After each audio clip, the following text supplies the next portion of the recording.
Hello students, biology.com में आप सबका स्वागत है। आज के इस वीडियो में हम हार्मोन एक्शन पढ़ने वाले हैं। हार्मोन एक्शन मतलब कोई हार्मोन अगर ग्रंथि से स्रावित हो रहा है तो वो हार्मोन कैसे किसी लक्ष्य कोशिका को, कैसे किसी अंग को प्रभावित करता है, उसकी क्रियाविधि कैसे होती है, मैकेनिज्म क्या है, वो आज हम समझने वाले हैं। और हार्मोन एक्शन को समझने से पहले आपको हार्मोन की डेफिनेशन, हार्मोन की परिभाषा आपको मालूम होनी चाहिए। देखो, हार्मोन की परिभाषा अगर आपको याद करनी है, 3 बिंदु आपको सिर्फ याद करने हैं। अगर आपने वो 3 बिंदु याद कर लिए तो आपको हार्मोन की परिभाषा बहुत आसानी से याद हो जाएगी।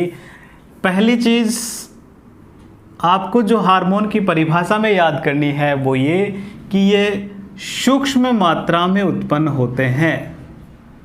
सूक्ष्म मात्रा में उत्पन्न होते हैं। दूसरी बात आपको ये याद रखनी है कि ये अपोषक पदार्थ होते हैं। अपोषक पदार्थ नॉन न्यूट्रिएंट होते हैं। नॉन न्यूट्रिएंट, अपोषक, यानी कि इनका न्यूट्रिशन, पोषण से कोई लेना देना नहीं है।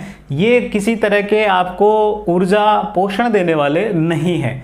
ठीक है, अपोषक पदार्थ होते हैं। और तीसरी बात आपको ये याद रखनी है कि ये कोशिकाओं के बीच में संदेशवाहक का कार्य करते हैं। ये अंतराकोशिकीय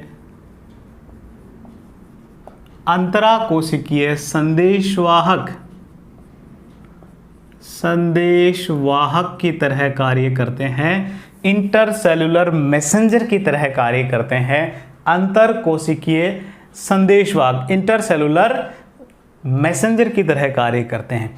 तो इसकी परिभाषा अब आप इन 3 बिंदुओं से बना सकते हो कि हार्मोन वे पदार्थ हैं, वे रसायन है जो सूक्ष्म मात्रा में उत्पन्न होते हैं और अपोषक होते हैं तथा अंतरकोशिकीय संदेशवाहक की तरह कार्य करते हैं। या हार्मोन सूक्ष्म मात्रा में उत्पन्न होने वाले अपोषक पदार्थ है जो अंतरकोशिकीय संदेशवाहक की तरह कार्य करते हैं। बिंदु आपको ये 3 ही लगाने हैं, इससे आपकी परिभाषा तैयार हो जाएगी। अब समझने वाली बात यह है कि ये अंतरकोशिकीय संदेशवाहक है। मीन्स एक कोशिका से ये प्रोड्यूस हो रहे हैं और दूसरी कोशिका में मैसेज कन्वे कर रहे हैं, मैसेज भेज रहे हैं। संदेशवाहक, मैसेंजर का काम कर रहे हैं, डाकिया का ये काम कर रहा है। तो कैसे ये काम करता है वो आप समझिए। मान लो ये एक सेल है, ग्लैंड है, और इससे कोई हार्मोन सीक्रेट हो रहा है। अब हम ये भी जानते हैं कि ये जो एंडोक्राइन ग्लैंड्स जो होती है वो ब्लड के थ्रू, रक्त के द्वारा ही अपने प्रोडक्ट को, यानी कि हार्मोन को आगे पहुंचाती है और ये किसी एक कोशिका पर जाकर अपना प्रभाव करेगी। ये जो हार्मोन है ये किसी अन्य कोशिका पर जाकर अपना प्रभाव करेगा, वहाँ अपना संदेश लेकर जाएगा। और जिस कोशिका में ये संदेश लेकर जाता है उस कोशिका को टारगेट सेल कहते हैं। टारगेट यानी लक्ष्य कोशिका कहते हैं। उस कोशिका को क्या कहते हैं? लक्ष्य कोशिका कहते हैं, जिसमें हार्मोन अपना कार्य करेगा, जिस तक वो अपना संदेश लेकर जाएगा। लेकिन यहाँ सोचने वाली बात यह है कि चूंकि हार्मोन्स जो है वो तो रक्त के द्वारा पहुँच रहे हैं, तो रक्त तो पूरी बॉडी में है, पूरी बॉडी में अपना काम करेगा। रक्त पूरी बॉडी में जो है वो लगातार फ्लो होता रहता है। तो श्योर है कि यहाँ जो हार्मोन उत्पन्न हो रहा है किसी ग्लैंड से, वो हर एक कोशिका तक पहुँचेगा। मान लो आप थायराइड ग्रंथि से हार्मोन सीक्रेट हो रहे हैं, वो ब्लड में डाल दिए तो वो हार्मोन आपकी पूरी बॉडी में ब्लड के थ्रू घूमता रहेगा। तो फिर वो हार्मोन आपके हर एक कोशिका पर काम नहीं करता, फिर भी किसी निश्चित कोशिकाओं पर, टारगेट सेल पर ही काम करेगा। इसका मतलब यहाँ कहीं न कहीं इस टारगेट कोशिका में कोई ऐसे कारक हैं जो इन हार्मोन्स को रिसीव करेंगे, तभी तो वहाँ काम होगा। ठीक है, अगर मान लो ऐसा कोई कंसेप्ट नहीं होता, तो वो हार्मोन हर एक कोशिका पर काम करता जो आपकी पूरी बॉडी में है, लेकिन हार्मोन किसी निश्चित जगह ही काम करते हैं। जैसे मान लो FSH और LH हार्मोन है, वो आपके गोनाड्स पर ही काम करते हैं, तो केवल गोनाड्स पर ही काम किया, इसका मतलब गोनाड्स में जो ग्लैंड है, जो सेल्स हैं, गोनाड्स में जो सेल्स हैं, जो FSH और LH के हार्मोन को रिसीव करने के लिए किसी न किसी तरह का कोई एक बैठा रखा होगा पहले से कि वहाँ से कोई चिट्ठी आएगी जो आपको रिसीव करनी है, मैसेज आएगा जो प्राप्त करना है। तो वो जो मैसेज प्राप्त करने वाले जो कारक होते हैं, उन मैसेज प्राप्त करने वाले कारकों को रिसेप्टर कहते हैं। बहुत महत्वपूर्ण बात है, रिसेप्टर। ठीक है, बात आपको समझ में आ गई होगी कि हार्मोन किसी निश्चित कोशिका पर ही काम क्यों कर पा रहा है। क्योंकि उस कोशिका पर, और उस कोशिका को हम कह रहे हैं टारगेट सेल, उस सेल पर विशेष तरह के प्रोटीनी संरचनाएं पाई जाती है, और उन संरचनाओं को हम रिसेप्टर या ग्राही कहते हैं। क्योंकि ग्रहण करने वाले हैं इसलिए इन्हें रिसेप्टर या ग्राही कहते हैं। और ये प्रोटीन प्रकार के होते हैं, प्रोटीनिस नेचर के ये होते हैं, प्रोटीन के बने होते हैं। ठीक है, तो कोई हार्मोन किसी निश्चित कोशिका पर ही काम क्यों कर रहा है, क्योंकि उस कोशिका पर उस हार्मोन को रिसीव करने वाले कारक मौजूद है, जिसे हम रिसेप्टर या ग्राही कह रहे हैं।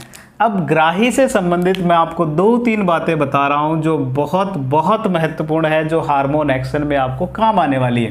पहली बात, जो रिसेप्टर्स होते हैं वो हार्मोन स्पेसिफिक होते हैं, हार्मोन स्पेसिफिक होते हैं, हार्मोन विशिष्ट होते हैं, हार्मोन विशिष्ट होते हैं। यानी कि हर एक ग्राही जो है वो निश्चित किसी हार्मोन को ही रिसीव करेंगे, हर किसी हार्मोन को रिसीव नहीं करेंगे। मान लो ये जो रिसेप्टर मौजूद है यहाँ, ये FSH को रिसीव करता है सपोज, तो इसका मतलब ये हमेशा FSH, ये वाला जो रिसेप्टर है ये हमेशा FSH को ही रिसीव करेगा।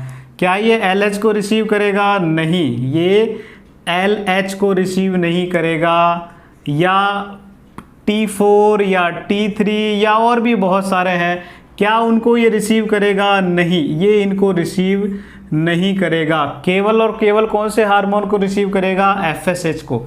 इसका मतलब रिसेप्टर्स क्या होते हैं? हार्मोन स्पेसिफिक होते हैं, हार्मोन विशिष्ट होते हैं, पहली बात। दूसरी बात, ये जो रिसेप्टर्स होते हैं जब हार्मोन से बाइंड करते हैं तो एक कॉम्प्लेक्स बनाते हैं, जिसे हार्मोन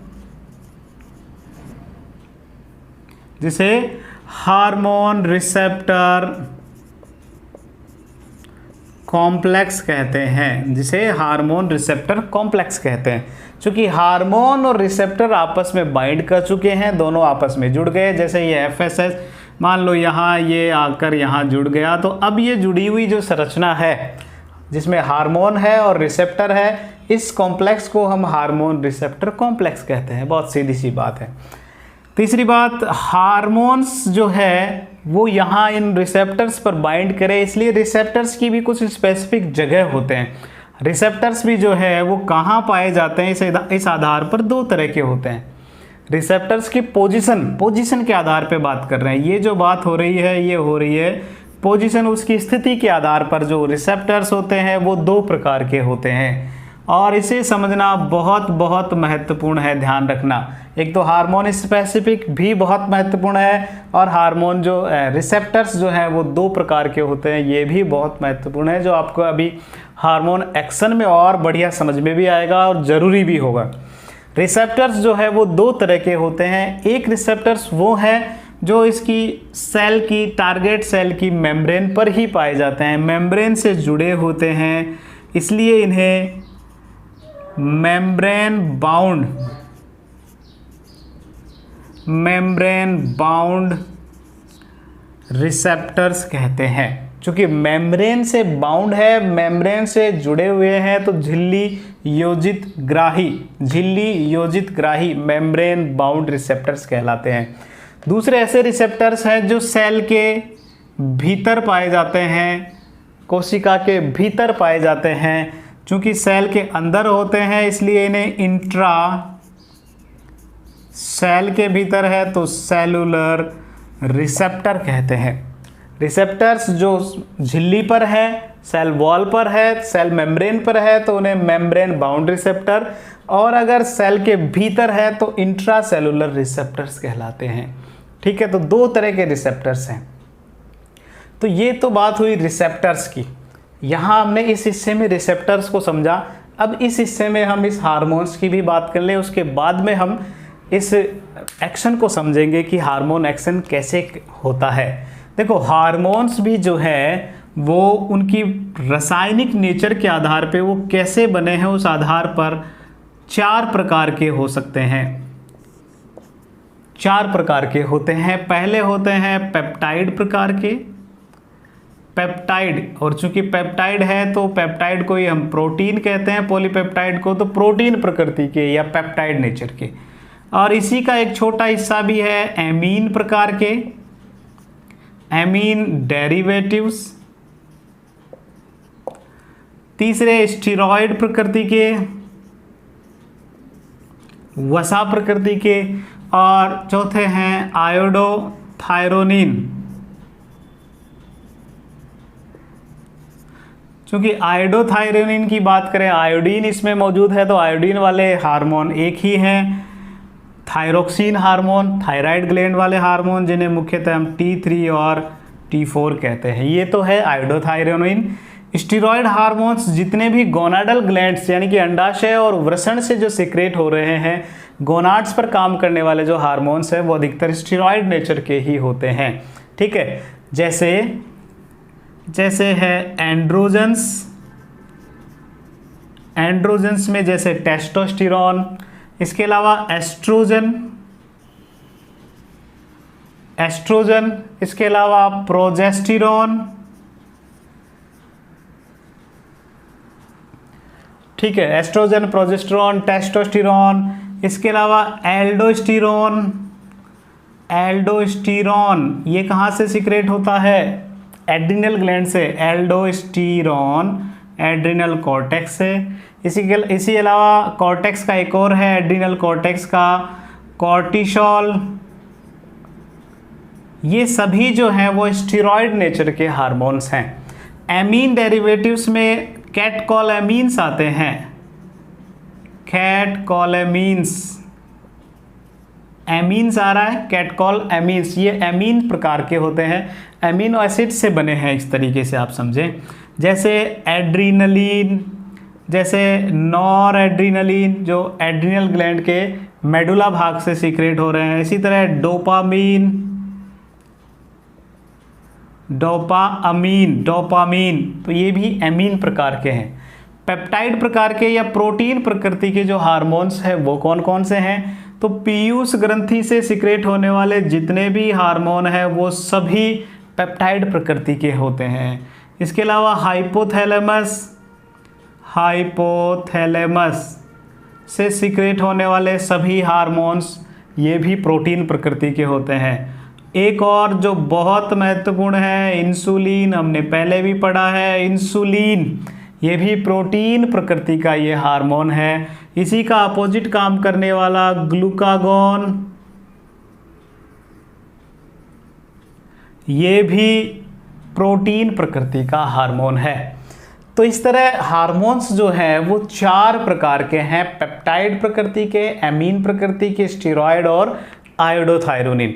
ये जो पेप्टाइड्स या जो प्रोटीन वाले या एमीन्स वाले जो हार्मोन्स हैं, इन हार्मोन्स की या तो इनका मॉलिक्यूलर वेट ज़्यादा होता है, इनका मॉलिक्यूलर वेट होता है अधिक, और ये वाटर सोल्यूबल होते हैं, ये जल में ये घुल जाते हैं बड़ी आसानी से। ठीक है, और एमीन प्रकृति के या प्रोटीन में भी चार्ज जो है वो ज़्यादा होता है, ये आवेशित होते हैं। कैसे होते हैं? आवेशित होते हैं। ये वाले कैरेक्टर्स आपके अभी बहुत काम आने वाले हैं। तो पेप्टाइड और एमीन प्रकृति के आवेशित होंगे, जल में घुलनशील होंगे और मॉलिक्यूलर वेट इनका ज़्यादा होगा।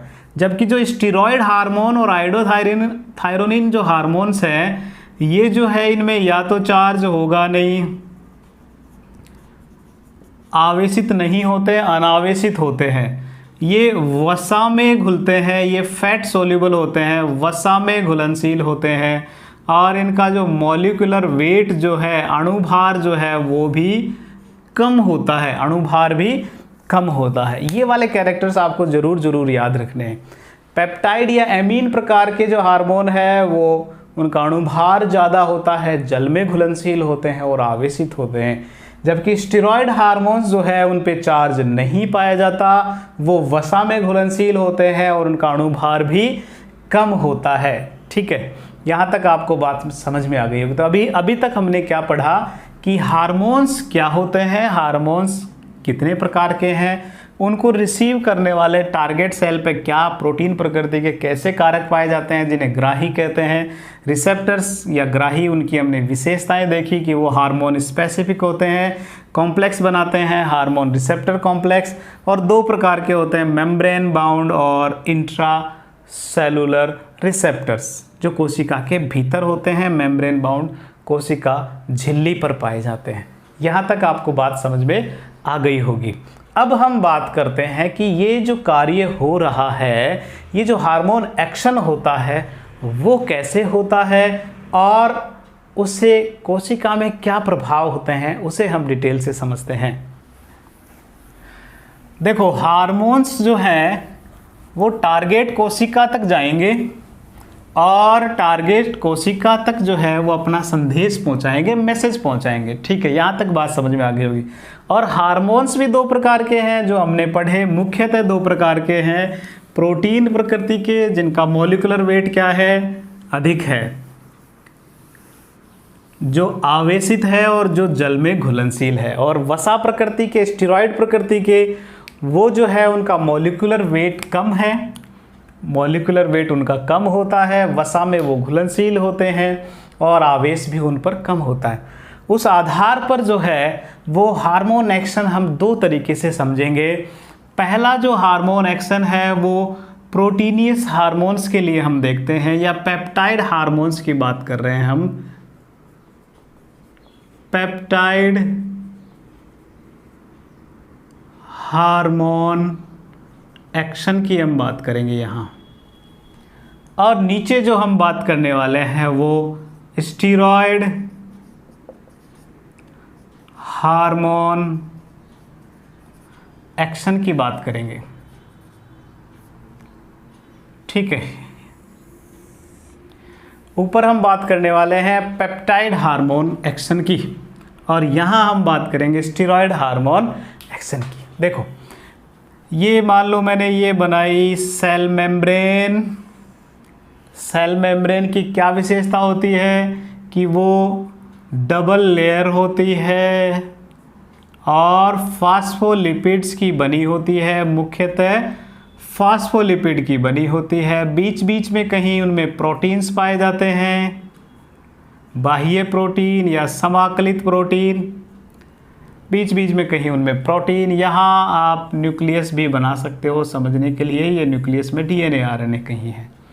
इसी तरह मैं इसके लिए भी यही चीज़ बना देता हूँ, सेल मेम्ब्रेन जो डबल लेयर होती है फॉस्फोलिपिड्स की बनी होती है।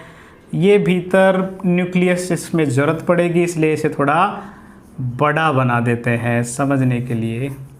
ये इसके अंदर जीनोम है, जेनेटिक मटेरियल हमारा है। ठीक है, क्रोमेटिन पदार्थ समझिए। अब क्या है कि जो पेप्टाइड हार्मोन्स होते हैं, पेप्टाइड हार्मोन्स को मैं कुछ त्रिभुजाकार बना देता हूँ समझने के लिए। पेप्टाइड हार्मोन्स की अभी हमने क्या विशेषता देखी कि इनका मॉलिक्यूलर वेट ज़्यादा होता है। ये कैसे होते हैं? चार्ज्ड होते हैं, आवेशित होते हैं और वाटर सोल्यूबल होते हैं, जल में घुलनशील होते हैं। ये हमने विशेषताएं देखी। और ये जो मेम्ब्रेन है, इस मेम्ब्रेन की विशेषता है कि ये तो वसा की बनी है। वसा भी कौन सी? फॉस्फोलिपिड की बनी है। ठीक है, और केमिस्ट्री में आपने पढ़ा होगा समान समान को घोलता है, समान समान को घोलता है। अब वसा जो है वो तो चार्ज नहीं होती, वसा में घुलनशील चीज़ों को ही अपने अंदर आने देगी। ये तो जल में घुलनशील है, चार्ज्ड भी है, मॉलिक्यूलर वेट भी ज़्यादा है, तो इस झिल्ली से ये भीतर नहीं जा सकता, क्योंकि इसकी विशेषता ही ऐसी है इस हार्मोन की, प्रोटीन हार्मोनों की मॉलिक्यूलर वेट ज़्यादा है, सेल मेम्ब्रेन के भीतर नहीं जा सकता।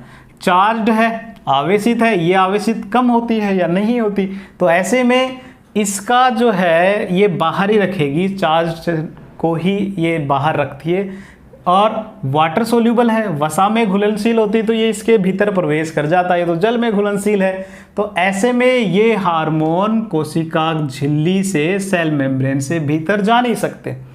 अब जब सेल मेम्ब्रेन के भीतर जा नहीं सकते तो यहाँ ये अपना काम कैसे करें फिर? तो काम करने के लिए प्रकृति ने इनको दिया एक वरदान, और वो वरदान कहलाया रिसेप्टर्स। क्या कहलाया? रिसेप्टर्स कहलाया। इनको दे दिया रिसेप्टर्स। मान लो मैंने कुछ ऐसा रिसेप्टर बना दिया और ये इसको रिसीव करेगा, ये है इसका रिसेप्टर। चूँकि ये सेल के भीतर तो जा नहीं रहा, इसलिए सेल मेम्ब्रेन पर ही इसके लिए रिसेप्टर मौजूद है। ये रिसेप्टर इसका रिसेप्टर। अब क्या होगा, ये जो प्रोटीन मॉलिक्यूल है, ये जो पेप्टाइड मॉलिक्यूल या पेप्टाइड प्रकृति का जो हार्मोन है, ये आएगा और इस पर आकर जुड़ जाएगा। ठीक है, अब जब हार्मोन इससे जुड़ गया तो इसे हम क्या कहेंगे? हार्मोन रिसेप्टर कॉम्प्लेक्स कहेंगे। क्या कहेंगे? हार्मोन रिसेप्टर कॉम्प्लेक्स कहेंगे। ठीक है, तो हार्मोन आया, हार्मोन रिसेप्टर से जुड़ा, हार्मोन आया लेकिन सेल मेम्ब्रेन के थ्रू जा नहीं पाया, तो रिसेप्टर्स मौजूद थे, वहाँ उन्होंने इसे रिसीव किया और कॉम्प्लेक्स बनाया, हार्मोन रिसेप्टर कॉम्प्लेक्स। और इस वजह से इसमें कुछ चेंजेज आते हैं, इसमें कन्फर्मेशनल चेंज आते हैं, और उस चेंज की वजह से जो है इसमें कुछ बदलाव, रेस्पॉन्स होते हैं, और उस रेस्पॉन्स की वजह से secondary messenger, second messengers produce होते हैं। क्या बनते हैं? द्वितीयक संदेशवाहक का निर्माण होता है। सेकेंड मैसेंजर जो होते हैं उनका निर्माण होता है। सेकेंड मैसेंजर्स कौन कौन से हैं? जैसे CAMP है, cyclic AMP, adenosine monophosphate. C से है cyclic, cyclic adenosine monophosphate, CAMP। इसके अलावा कुछ कैल्शियम जो है वो भी सेकंड मैसेंजर की तरह कार्य करते हैं। ठीक है, अब ये सेकंड मैसेंजर जो है वो किसी न किसी तरीके से बायोकेमिकल रिएक्शन करवाएंगे, उससे कोई बायोकेमिकल रेस्पॉन्स जनरेट होगा, और उसकी वजह से जो है किसी तरह का कोई फिजियोलॉजिकल एक्शन होगा।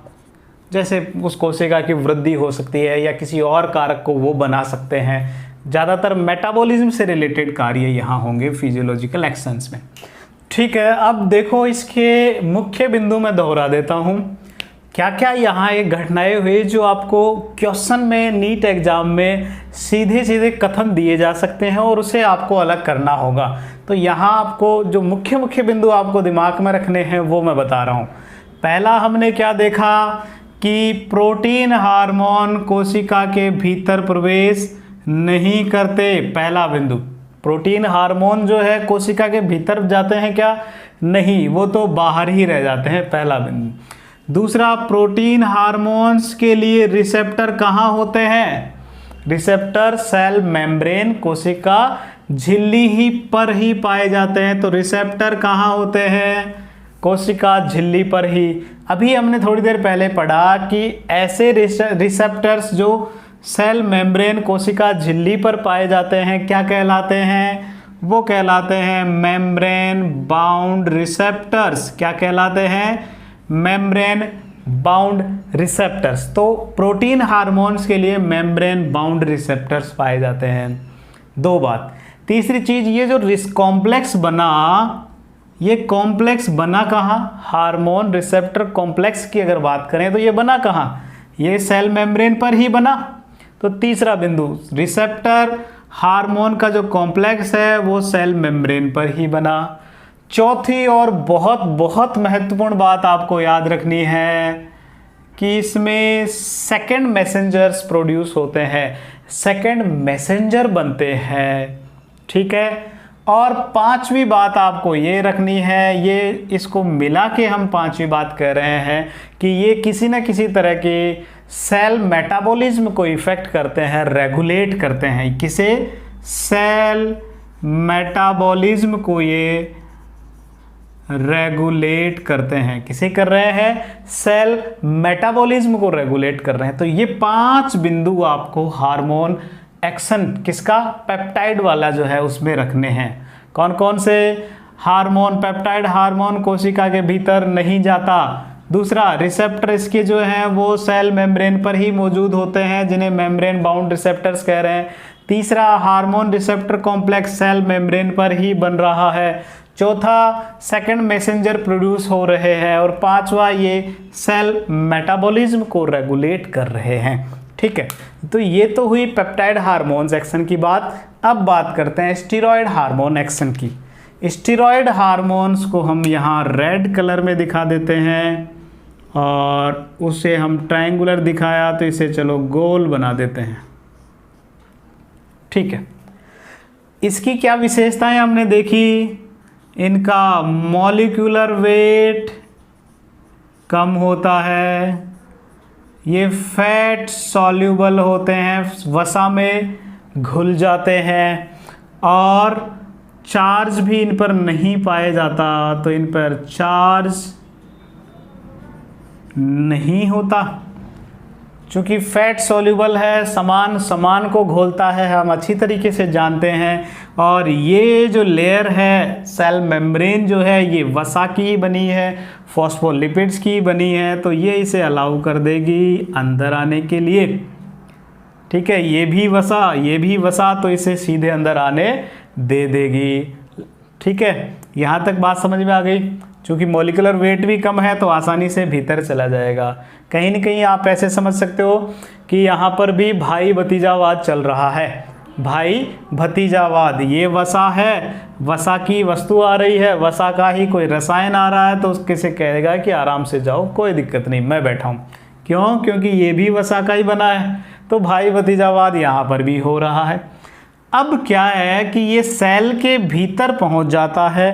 ज़्यादातर हमने क्या देखा कि जो इंट्रासेलुलर रिसेप्टर्स जो होते हैं वो कहाँ होते हैं? वो न्यूक्लियस के भीतर होते हैं। कुछ साइटोप्लाज्म में भी होते हैं, हम यहाँ न्यूक्लियस के भीतर बना देते हैं। इसका रिसेप्टर गोल है तो गोल के हिसाब से बना दिया, ये इसका रिसेप्टर है, समझो, समझने के लिए इसे ऐसा बना दिया। तो ये रिसेप्टर जो है वो इस हार्मोन को रिसीव करेगा। हार्मोन चूँकि सेल मेम्ब्रेन के अलावा ये न्यूक्लियर मेम्ब्रेन भी तो फैट की बनी है, वही फास्फोलिपिड की बनी है, तो इसमें भी प्रवेश कर जाएगा और रिसेप्टर से जाकर बाइंड कर जाएगा, आसानी से रिसेप्टर से बाइंड कर जाएगा अंदर जाकर न्यूक्लियस के भीतर। तो यहाँ बाइंड करते ही ये क्या बन गया? हार्मोन रिसेप्टर दोनों बाइंड कर गए, तो अब बन गया हार्मोन रिसेप्टर कॉम्प्लेक्स, ठीक है। और ये जो रिसेप्टर है वो है कौन सा? इंट्रासेलुलर रिसेप्टर जो सेल के भीतर है, ठीक है। अब इसकी वजह से क्या परिवर्तन होंगे? इसके परिवर्तन को समझने के लिए हम यहाँ इतना बड़ा क्रोमेटिन न बना के बस एक छोटा सा बना देते हैं, एक छोटा जीनोम बना देते हैं, डीएनए बना देते हैं, ऐसे समझो आप। तो ये समझ लीजिए कोई जीनोम है या कोई जीन है जहाँ ये जो HR कॉम्प्लेक्स है ये अपना इफेक्ट दर्शाएगा। तो ये जो कॉम्प्लेक्स बनने के बाद ये कॉम्प्लेक्स जो है वो किसी जीन को एक्टिवेट करेगा और उस जीन के एक्टिवेट होने से उस जीन पर प्रभाव होगा और उस जीन पर प्रभाव होने से बनेगा mRNA। डीएनए के ट्रांसक्रिप्शन से इसका ट्रांसक्रिप्शन होगा, इस कॉम्प्लेक्स के प्रभाव से ट्रांसक्रिप्शन से बनेगा mRNA और mRNA न्यूक्लियस से बाहर निकलकर कहाँ पहुँच जाएगा? साइटोप्लाज्म में आ जाएगा और साइटोप्लाज्म में यहाँ ये राइबोसोम में आकर और बना देगा प्रोटीन। क्या बना देगा? प्रोटीन बना देगा। तो मैं यहाँ एक प्रोटीन बना देता हूँ जो अब यहाँ बाहर आ चुका है। ये जो है राइबोसोम है। तो mRNA से होगा फिर ट्रांसलेशन अनुलेखन के प्रभाव से राइबोसोम में ये सारा कार्य होता है और बन जाता है प्रोटीन। यह प्रोटीन फिर बाद में किसी तरह के बायोकेमिकल एक्शन जो हुआ उससे किसी न किसी तरह का कोई फिजियोलॉजिकल एक्शन होगा। प्रोटीन बना, ये प्रोटीन किसी न किसी रूप से कोई कार्य करेगा, कोई फिजियोलॉजिकल एक्शन प्रदर्शित करेगा। इस तरीके से जो स्टेरॉयड हार्मोन्स है वो अपना कार्य करते हैं। फिर से मैं दोहरा देता हूँ, हुआ क्या? स्टेरॉयड हार्मोन्स तो जो है वो सेल मेम्ब्रेन को क्रॉस कर जाते हैं। सेल के भीतर भी ज़्यादातर न्यूक्लियस के भीतर वहाँ उसके रिसेप्टर्स मौजूद है, उससे जुड़े हार्मोन रिसेप्टर कॉम्प्लेक्स बना। ये कॉम्प्लेक्स जो है अपने जीनोम में किसी जीन को एक्टिवेट करके mRNA बनाते हैं। वो mRNA जो है वो ट्रांसलेशन द्वारा राइबोसोम में होता है ट्रांसलेशन, और वहाँ ट्रांसलेशन होकर प्रोटीन बनाते हैं जो किसी न किसी तरह का फिजियोलॉजिकल एक्शन प्रदर्शित करेगा, कोई कार्य करेगा। ठीक है, तो इसका देखो कितना अलग है प्रोटीन से। अब इसके बिंदु भी मैं दोहरा देता हूँ जो बहुत बहुत महत्वपूर्ण है। पहला बिंदु, क्या ये हार्मोन सेल के भीतर आया? बिल्कुल, ये सेल के भीतर आ सकता है। प्रोटीन वाला सेल के भीतर नहीं आया था। दूसरी चीज, हमने यहाँ रिसेप्टर देखे कहाँ थे? सेल मेम्ब्रेन पर थे। स्टेरॉयड हार्मोन के रिसेप्टर कहाँ है? वो सेल के भीतर है। रिसेप्टर कहाँ है? सेल के भीतर है। किस तरह के हैं? Intracellular receptor. दो बातें। तीसरी बात, अब जब रिसेप्टर भीतर है तो कॉम्प्लेक्स भी कहाँ बनेगा? सेल के भीतर ही बनेगा, ज़्यादातर न्यूक्लियस के भीतर बन रहा है। चौथा, हमने देखा सेकंड मैसेंजर बनता है। क्या यहाँ सेकंड मैसेंजर बना? तो नहीं, यहाँ सेकंड मैसेंजर का निर्माण नहीं होता है। सेकंड मैसेंजर नहीं बनता है। ध्यान रखना, बहुत बहुत महत्वपूर्ण है ये नीट एग्जाम्स के हिसाब से कि सेकंड मैसेंजर कौन से में बनता है। आपको हमेशा याद रखना है पेप्टाइड या प्रोटीन हार्मोन्स में ही बनता है। स्टेरॉयड हार्मोन्स में इनका निर्माण नहीं होता। होता क्या है बदले में? यहाँ होता है जीन एक्सप्रेशन। ये जो सारा काम मैंने बताया ये है जीन एक्सप्रेशन। तो ये स्टेरॉयड हार्मोन ज़्यादातर काम करवाते हैं जीन एक्सप्रेशन का।